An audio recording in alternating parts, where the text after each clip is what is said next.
Hello and welcome to Deep Sea. This is the channel for innovative cartomancy and astrology. In this video I want to talk about the Lenormand Grand Tableau.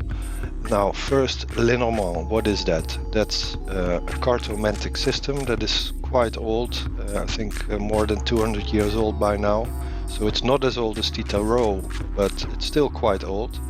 It has 36 cards. The cards that you see here, I designed them myself. It's not very hard to do that.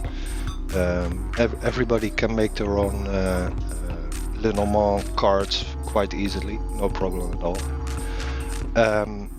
What is a problem for some people is this Grand Tableau, because it is a spread that has all 36 cards of the Lenormand system in it. And 36 cards in one spread is quite a bit. Actually, I will not be able to put it here. I've only put 3 cards here.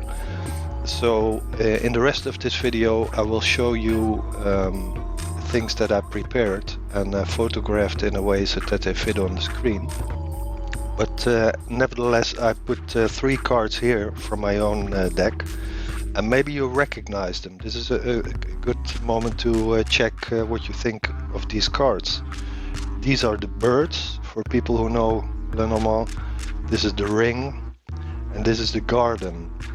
And well, what I'm assuming in this video is that you know a little bit about Lenormand. If you don't know anything about Lenormand, I don't think you will get a lot from this video. But if you know the basic meanings of the cards, and if maybe you've tried a Grand Tableau once or twice, then I'm sure I have some interesting perspective for you on the Grand Tableau.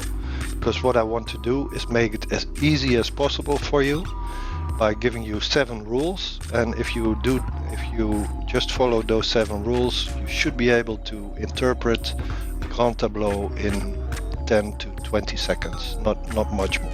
Just look at it, check the rules, and boom, there you go, a Grand Tableau. That's the goal. So let's try to see how far we can get.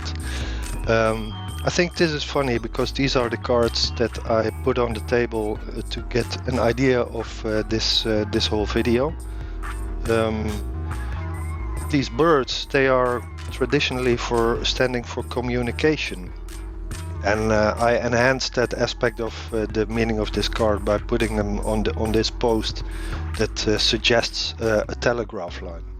I don't think it is an actual telegraph line, but it sort of suggests it. So this is all about communication, talking. And in my version of the garden, you see there's also people talking, chatting, having fun, drinking wine. Let me show it to you. That gives a better idea. And card in the middle, the ring, is about today's topic because it symbolizes contracts and relationships. That's the core meanings of the ring symbol in Lenormand. And that's the topic I want to look at when we try to decode a Grand Tableau. And well, I think that it goes with the territory of Lenormand, because in the Lenormand system you have 2 significators, and I can show you here what my cards look like, and I'll pick out these significators. Let's see, here's the gentleman.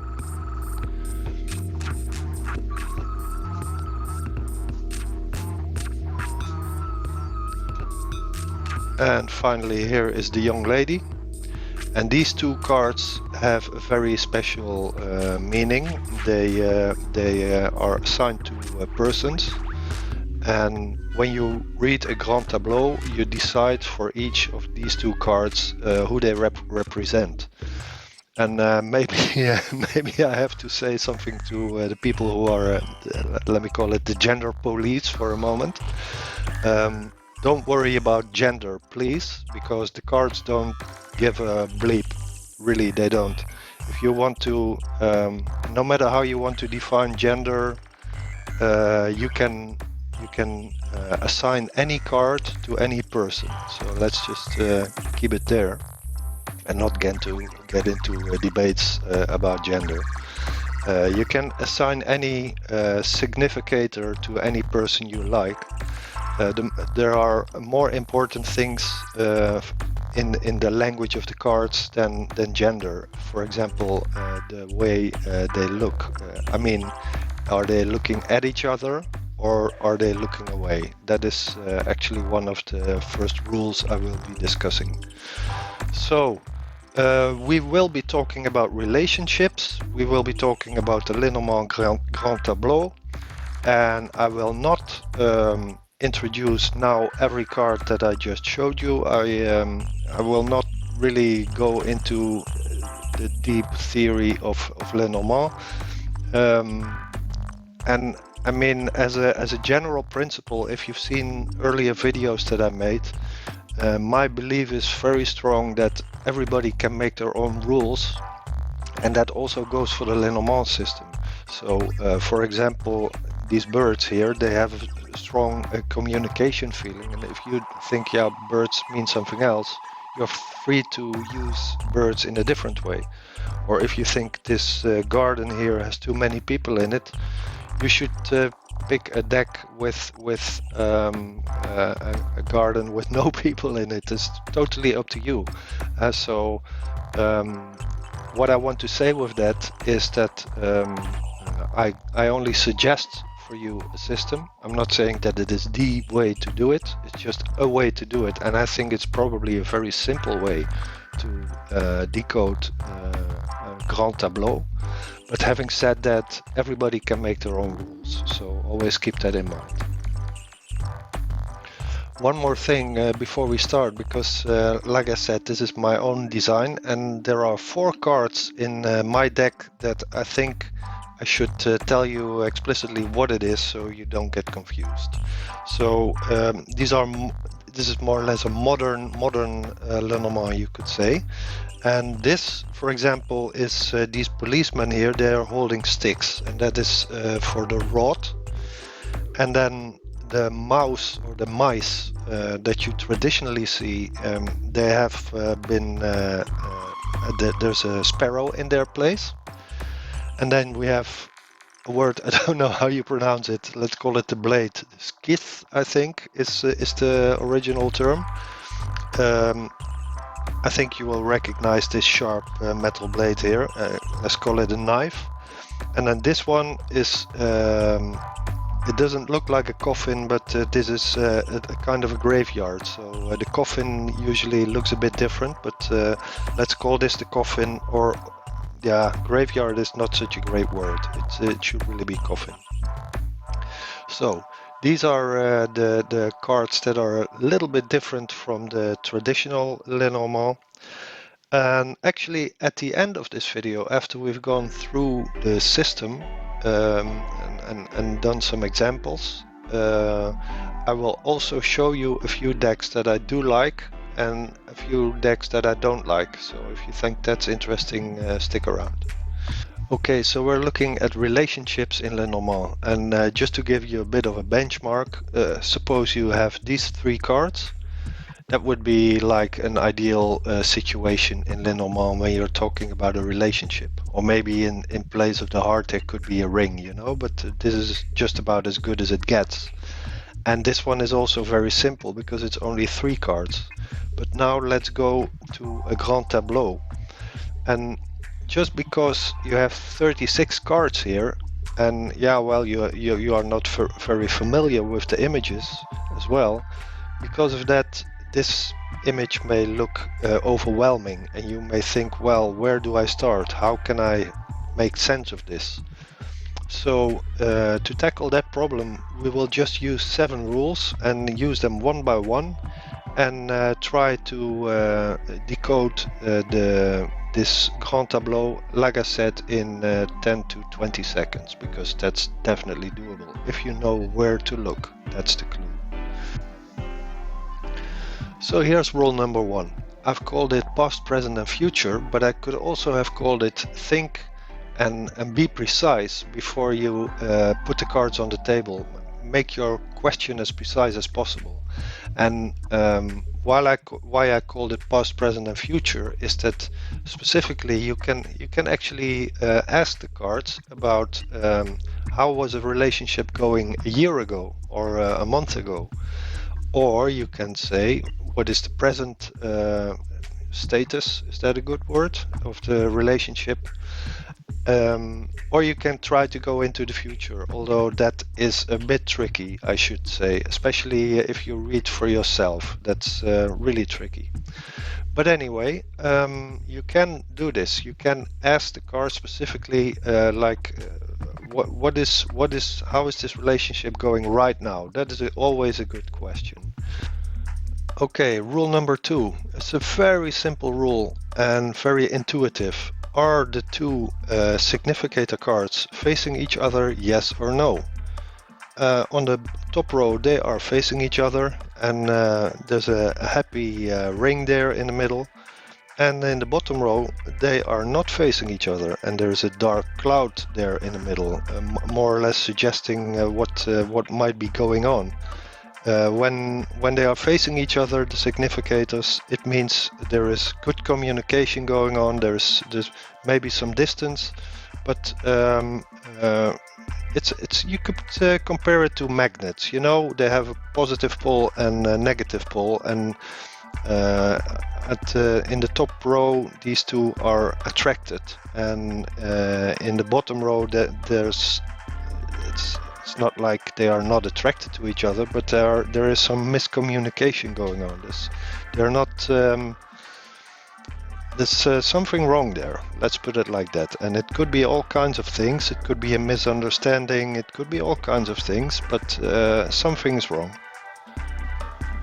Rule number 3 is all about distance, and it's again a very intuitive rule, because the further apart the significators are in the Grand Tableau, the more distance there is between the persons that they represent in a relationship. And distance is like warmth in a relationship, you know. It's actually baked into the language. You can have a close relationship with someone, then in that case the cards are very close to each other, and there can be a lot of distance, and in that case the cards are also further distance apart. So a very intuitive rule, again, really baked into our language and the way we think about relationships.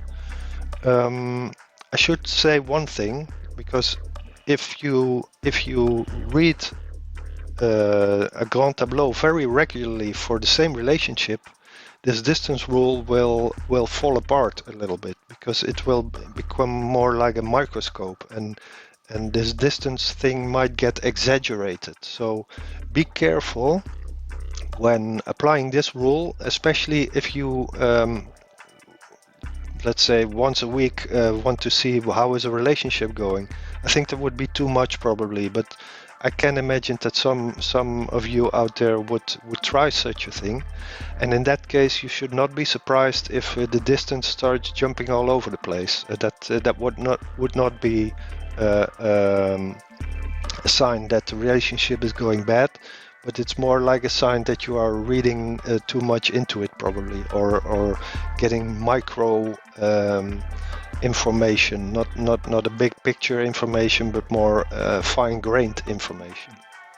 And here's rule number 4. This time we are looking at intersection, I should call it, I think. So we draw horizontal and vertical lines going from the significator cards to the row where the other significator card is. So let's start at the top left, the young lady, and draw a horizontal line until we get to the row where, or the column I should say, where the young man is, and then draw a line down, and the same thing in the bottom left corner, so that we get I call them intersections, a crossing of lines. And the cards in these positions are very important cards. Let's just call them that. These two here give the most information about what's going on in the relationship at the time you ask the question for. So that's actually two negative cards here, because the one at the bottom left is the sparrow, or in original Lenormand, the mice, which points to a loss of energy, something eating at you, stuff like that. And well, the graveyard or the coffin in the top middle is also not very positive, but it could be positive in the terms of change. But well, there's also quite a bit of distance, so overall I'm being careful here, but this doesn't look great at first sight. And to add something to this rule number 4, because you draw these horizontal and vertical lines, but of course there are times when you cannot do that, and that's when you, for example, when you have a situation like this. There are no cards in between the significators here. You cannot draw these lines. So what are the most important other cards to look at? Well, in this case, you look at the 4 corners of the Lenormand tableau. By the way, I should add here that I always use a 9x4 Grand Tableau, and there are also people who lay it differently with 4x8 and a separate row of 4.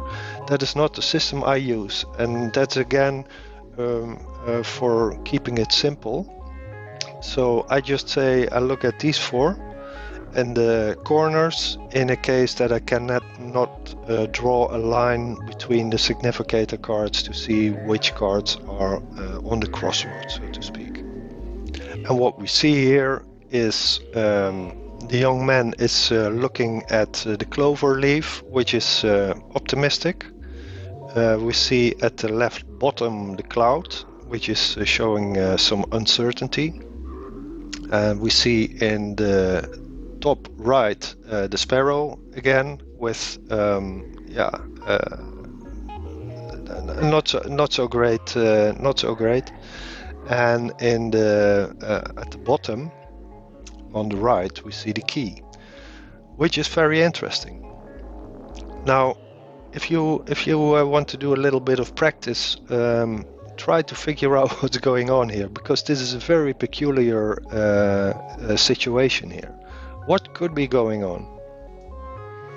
It's going well. We're already at rule number 5, and this time we look at the cards that are in between the significator cards. So it's really the lines that were drawn to get at the intersection. We now say, well, we also look at the cards that are on those lines, and what do they tell us?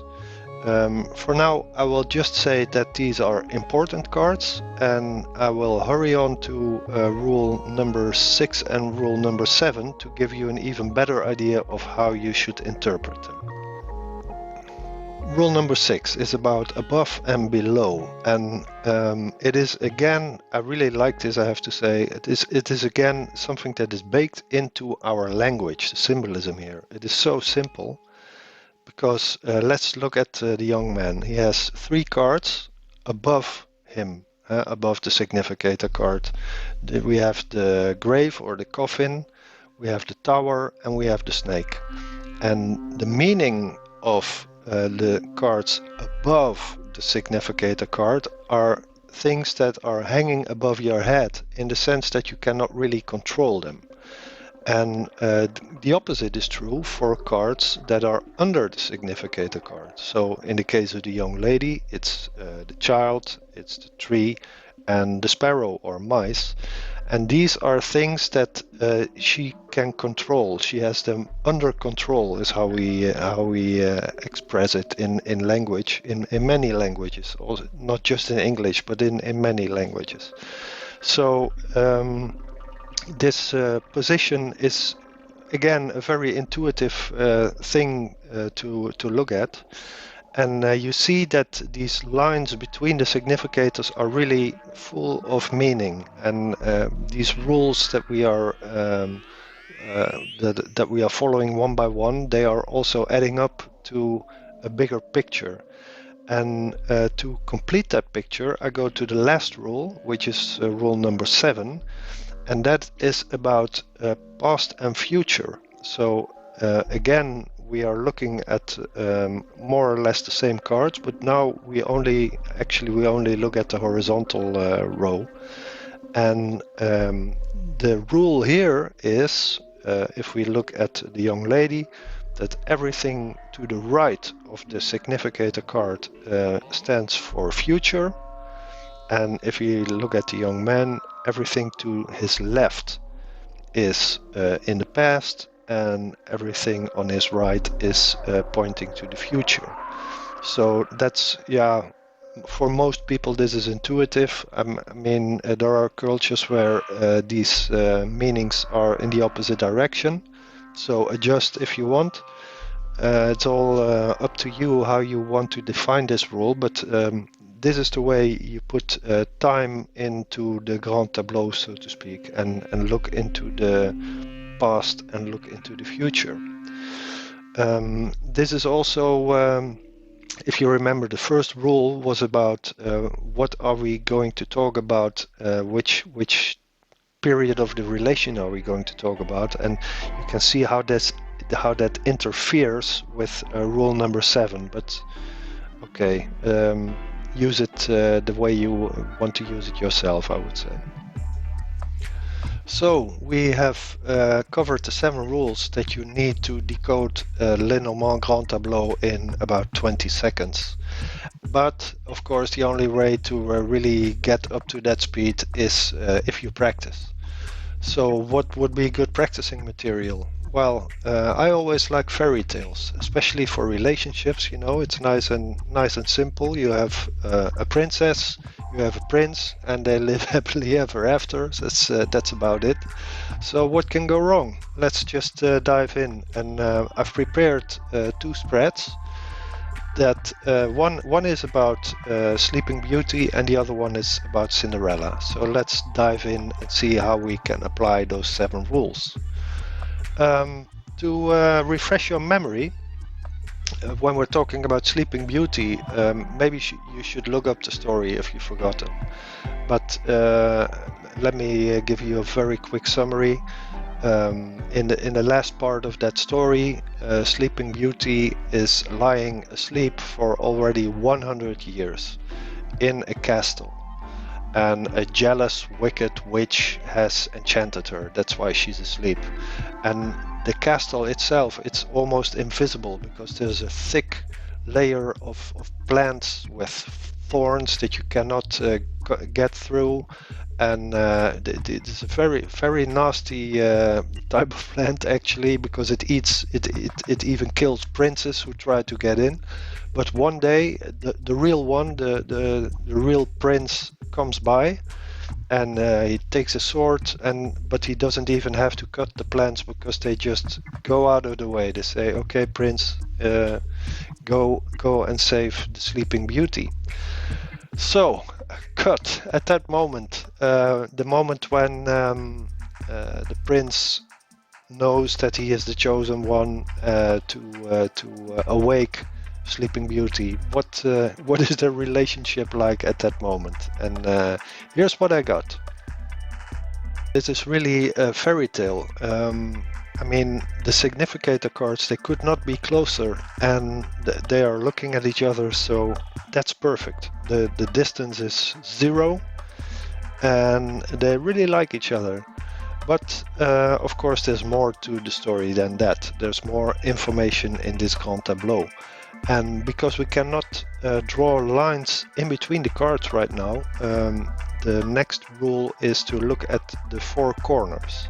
So at the top left we have the dog, which is about faithfulness in this spread, and it's referring to the prince. And in the top right, we have the heart, which doesn't need too much explaining. And then on the bottom right, we have the bouquet, which is a great gift, happiness, and it's even suggesting a relationship in this case with these thorny plants that were around the castle. Because if you look at the bouquet a bit more closely, you would see that these are roses. And then finally in the bottom left we have the stork, which stands for great change. Not necessarily for pregnancy, not at all, but primarily big change. And then we can also look at what is hanging above the head of the princess. Well, right above her, that looks like a nice relationship, the ring. And above that, communication, well, which is really nice after 100 years of sleep. A lot of talk, a lot of chatter, a lot of gossip probably as well, you know, all those things. And above that, we have the fishes. And for me, I always connect fishes to deeper layers of consciousness, the collective subconscious, and also to a rich, you know, you go fishing and that's the fish that you catch. There's a better word for that, but I cannot think of it. But you know what I mean. So material, in a material sense, it's going well. And at the same time, she's awakening from that very deep sleep. So that's just two things that are combined here in that fish image. And then the prince, well, things are going his way. His ship is going into the right direction, and the anchor is the stability, you know, that is also reflected in the ring. And the key, well, he obviously had a key, but he didn't even know that he had it. So these are all things that both of these have hanging above their head. It is not something that they have under control, so to speak. So I think that's fitting. And basically that's it. Using my 7 rules, you don't have to go any further than this. You can say, well, look into the past and look into the future. You get this cloud. Well, yeah. It's a bit of it's saying, well, that there is some vagueness. I don't know. I'm not too worried about this cloud right now, because really this is a fairy tale kind of image that we get from the whole story here. So. Actually, I was thinking some more about these 3 cards in the future of the prince, and I had forgotten, to be honest, that he still has to go to the castle to Sleeping Beauty, because I said to cut the story exactly at the moment when these plants went away. So the 3 cards are actually much more accurate than I suggested. They say that, I mean, this cloud that can stand for the plants around the castle, and then the knife is cutting it all away, and in that sense ending the suffering for Sleeping Beauty. That would be the cross. And now I want to move on to another fairy tale, and that's Cinderella. And again, if you are not really familiar with the storyline, please look it up. And I'll give you a short introduction. Cinderella has a horrible relationship with her mother and her sisters. She has a tough life. But one day she gets invited to the ball of the prince. Here we go again, the prince. And on this ball, she gets there. She gets, with some supernatural aid, she gets a really nice dress, beautiful shoes, and so on. And she goes to the ball, and the prince immediately falls in love with her. As Cinderella likes him too, but she has to go. And this ball is for 3 days straight its party. But the question I want to ask is, after the first night, the prince already has this feeling that he wants to meet Cinderella, and Cinderella she moves. She has to move quickly. She leaves before 12 o'clock. So at that point, I want to stop the story again and say, okay, where is the relationship between Cinderella and her prince at that moment when the prince has when they have first met each other? And this is what I got. Now, as you can immediately see, this situation is not as clear cut as the previous one. Because first we look at the two significator cards, and the good news is that they are looking at each other, but there's much more distance between them than in the first example. And this is, in some sense, you could say it's logical, because, for example, there will be a second ball, and there will also be a dramatic search for the owner of a beautiful glass shoe, if you know the whole story. So there is still a lot of drama that will have to happen before Cinderella and the prince get together. So let's use the 7 rules. First, let's look at the intersections. So we draw these horizontal and vertical lines from the significator cards, and we see where they intersect. And they intersect at 2 places. One is above the young lady is the clover, and the other one beneath, well, the prince, so to speak, is the letter. Now, this letter, I think that probably refers to the invitation that Cinderella got for the second night, because the prince said to her, well, you have to really come back, otherwise I'm going to miss you, and so on and so forth. So that, I think that is the second, that is the meaning of this letter, is get here on the second night, in invitation. And of course the clover stands for happiness, and that just indicates that the two are having a good feeling about what happened that night. And well, let's go on. Let's look at all the cards that are in between the two significator cards. In other words, at the same time, if we look at it from the prince's perspective, you could say that he's looking into his past, and if you look at the perspective from Cinderella, she's looking more or less into her future. So what is in the future of Cinderella? Well, there's a book there, and the book is closed, and traditionally this means that it's uncertain, and this is amplified by the cloud, which is also making things even more uncertain. But there is also the solidity of the bear and the playfulness of the child, so there's some good there.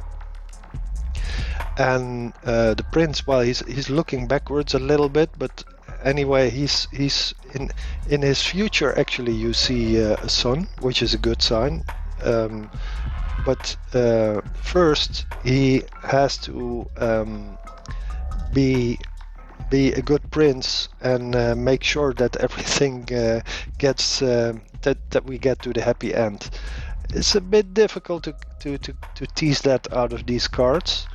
The dog is saying that he's a reliable type. The sparrow maybe has to do with the evil mother and sisters or stepsisters of Cinderella. The moon and the bouquet, they are probably about romantic expectations. Well, there you go. What is above and below them is also interesting, of course. So above Cinderella is a tree. Next to of course, we already discussed the clover, but above that is the tree, which is generally a good sign.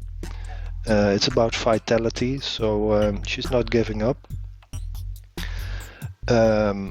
What is under her that is, well, I think that's remarkable, is she has the situation under control where she's being punished by her mother and her sisters all the time. So she has found a way to deal with her very nasty family, you could say. And for the prince, what is above his head is the cross, which is probably referring to the long search that he will have to do to find Cinderella. He has to go through the whole country with this glass shoe and find out who fits it. And I mean, there's even versions of this story, believe it or not, where the sisters mutilate themselves, their feet. They cut off a part of their feet so that the glass shoe will fit. This that gives you some idea of how serious these old stories can get. But if we look below under the prince, we also see a house which looks forward to a happy end, just like the sun that is in front of him. I think that's quite enough. I think that gives you quite a good idea. There's romance in the air. There are all kinds of positive signals, but there's quite a few things that will have to come to pass before they find each other and live happily ever after. Okay, now it's time to get serious. I showed you the 7 rules, and I also showed you this example a few minutes ago. And I want to challenge you. Can you crack this one? It's on the one hand, it's a bit unusual, and on the other hand, it's very clear what's going on here if you apply the 7 rules. So if you're in for a challenge, hit the pause button and just think very hard and see if you can come up with the right answer. And I will now explain what I think is going on here. Okay, so we have the 2 significator cards. Well, yes, facing each other, yes or no. I would say undecided. But what is even more important here is that they are extremely close again. So this is very warm, very close relationship. And since we cannot look at intersecting cards, we cannot draw the horizontal and vertical lines, that part.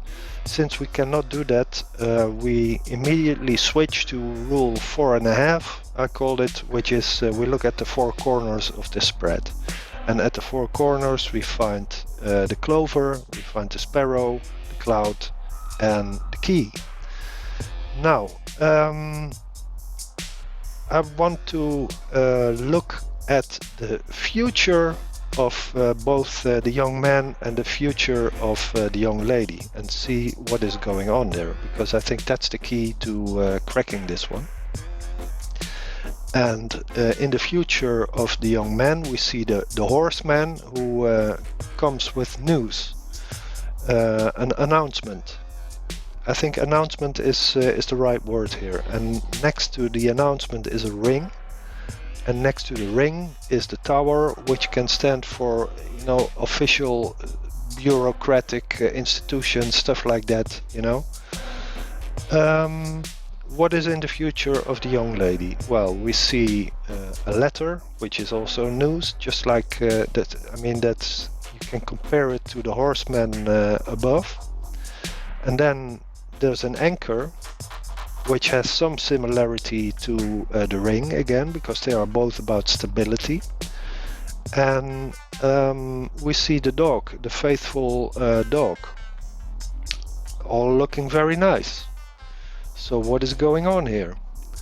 I go back to the 4 cards in the corners, because well, we see that they are very close and they're probably happy, and that's the clover. But we have the cloud and we have the sparrow, and these are negative ones.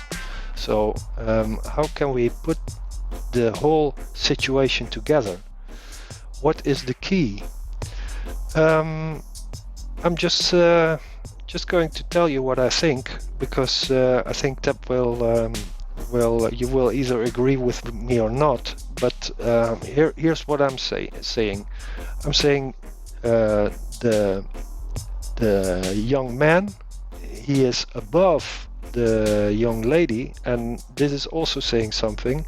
I think he wants to ask her to marry him, but she doesn't know about it. I think that's what's going on here. So if we use that theory, it would explain the cloud in the left low corner. It would also explain the key in the right low corner, and it would even explain the sparrow, because it might be a feeling that is eating on. The young man there might be nervous, or she might be nervous. There could be some nervousness involved about this whole thing. But what is, to me, is the essence is that he has a plan. He wants to ask her to marry him, and she maybe has an idea. I mean, she has this son on her left, but I think she will be surprised. I think it will be a surprise for her, and that's what I'm seeing here. That's the whole story. And if you look at what she has under control and what he has under control, is this guiding star, which is of course suggesting that the answer will be yes, and that is even more amplified by the coffin below that, which says in this case a really big change. So and maybe even some kids see if you see them below the sun, and so on. That's how you can go on interpreting this. But there you have it, a marriage proposal. I've told you about those rules that I use, and I've shown 3 examples, and I hope that's enough for you. In the rest of this video, I don't want to do any more Grand Tableau stuff. I just want to show you some cards, because of course I use my own cards, but not everybody does that, and I just want to give some general advice on what I personally think are good Lenormand cards. And my first choice would be this one, Altes Lenormand, or Old Lenormand. It's really an old style. The case is not really nice. People talk about this in all these videos. They talk about the case and about this and about that, but I don't care about this. I don't use it anyway. But why are these good cards?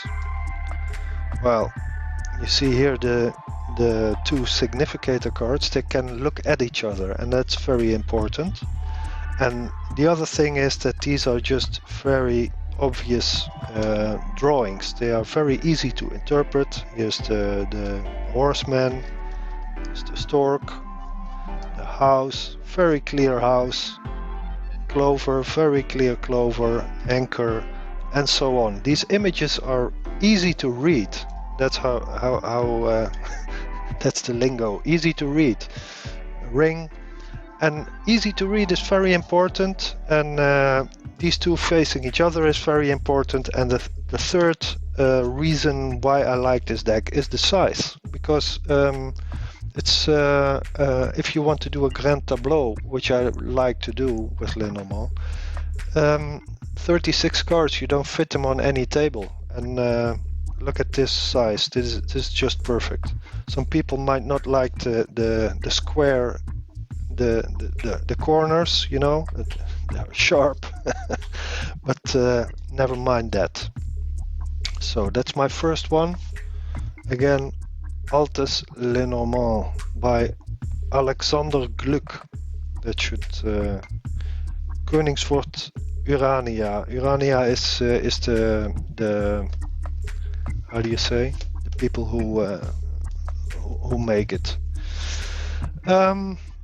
This is a very unusual one, Titania's fortune cards, and I like this one for a very different reason, because, come on,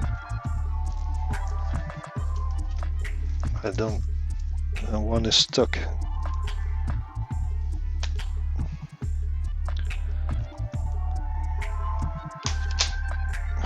There you go. Unbelievable. I never put them in this case actually. I just put them in this case to show you the case, but then the cards didn't even want to come out. Like I said, I like these cards for a very different reason, and with these I do not make a Grand Tableau. I use these only for a 3-card or 4-card spread. And here's a road, there's a book, garden, a sun. It's very unusual, this sun. And what you get with this deck is the atmosphere is completely different. It has a bit of a magic touch. At least that's what I see in it, and I like that. This you know, I mean, cards are in a way a little bit magical, and this design emphasizes that. I would go even so far as to say, you know, if you know Carl Jung, he used to use the word numinous a lot. I think this is a deck that has a numinous quality, if you know what I mean. That means that this magical, it's looking through a magical lantern there at the house. And let's see the anchor. I just like these cards, and some people don't like them because the card stock is thin. Personally, I don't care. It's okay. It's difficult to get the cards out of the case, but that's about it. I never take them out of the case anyway.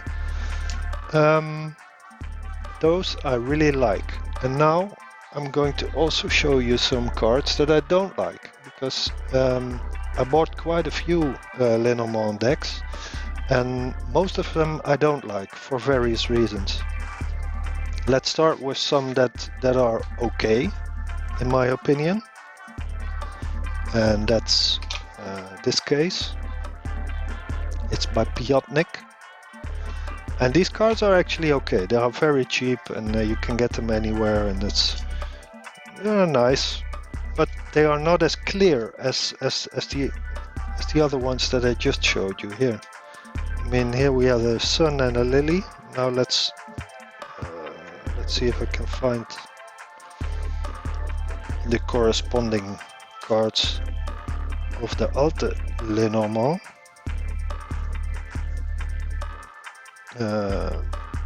Here's this. I think this one is much clearer, and this one too. You see what I mean?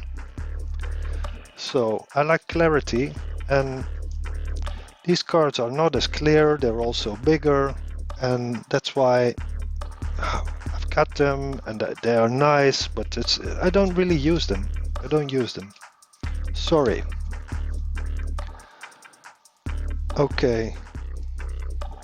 Here's another one.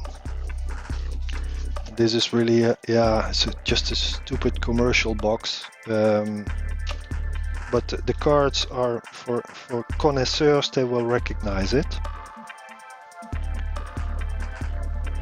And these images are okay, but there's other things that I don't like here. Specifically, the little bit of poetry on top. This is Dutch, you cannot read it, but I mean, there's too much going on here. I also don't like the way that these cards are being represented, because that's a whole other thing. I actually don't use this when reading, so Lenormand purists will now get furious. They will say that it's not the way it should be done, but personally I just look at the basic symbolism, and I hardly ever use the card image that is also printed here. Okay, next one.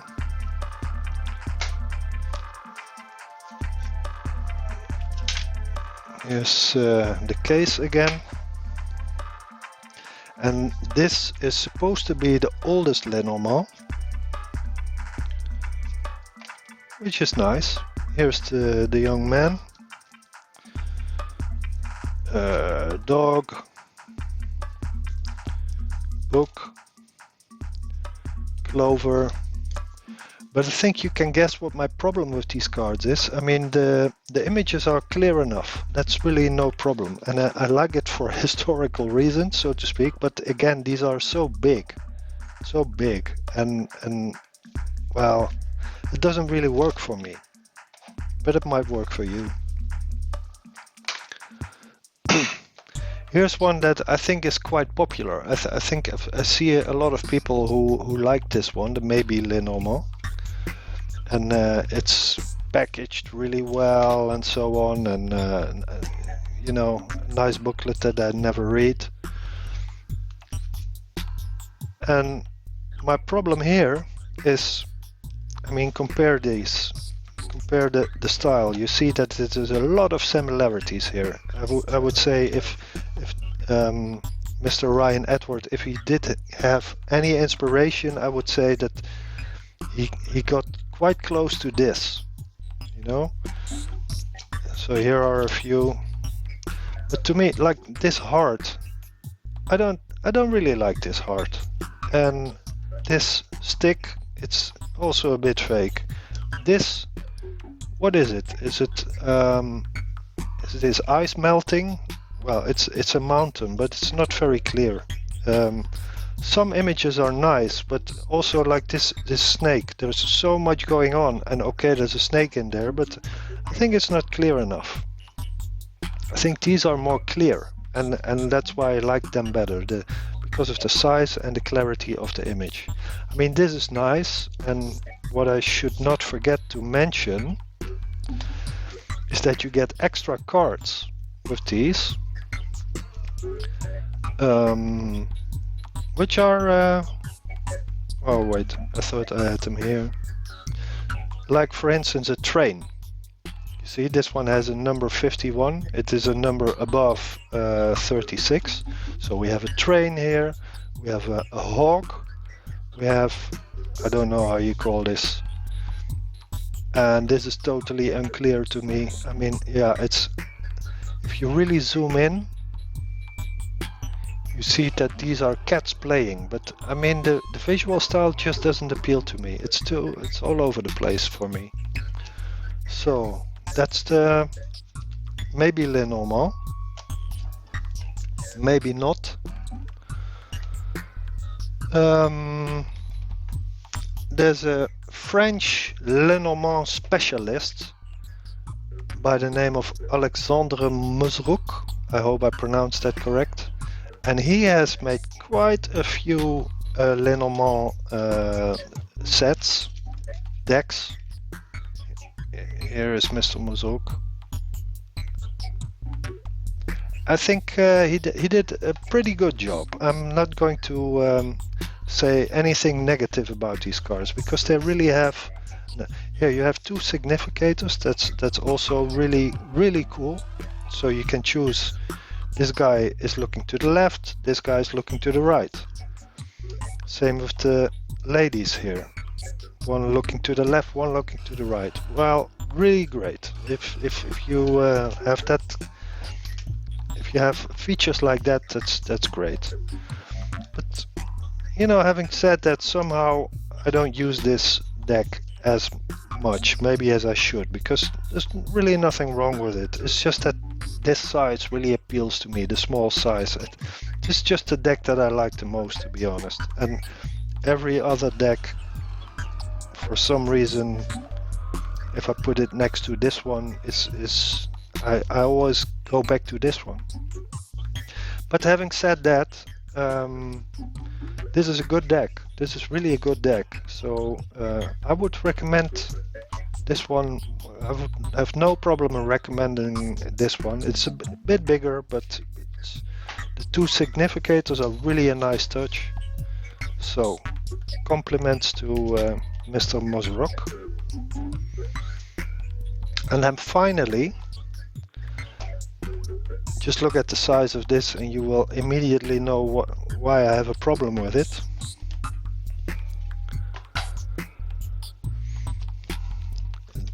This is by Lo Scarabeo. Yeah, no, never mind. Lo Scarabeo. The Thelema Lenormand. Now, if you know anything about Aleister Crowley, you will remember the word Thelema is his attempt at some kind of pseudo-religion. And the reason, why they chose that name is I have no idea.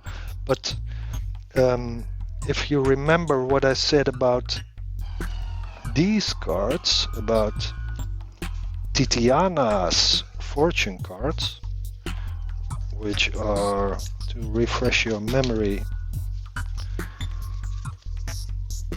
here we have Titiana, and then I said I like it because it has this numinous, mysterious quality, and I think the same is true for these cards, but in a different style.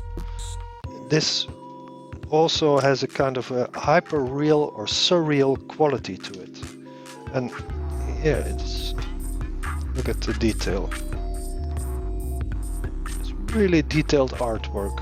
So in terms of high definition artwork, this is really the best you can get. If you like that, you should get this.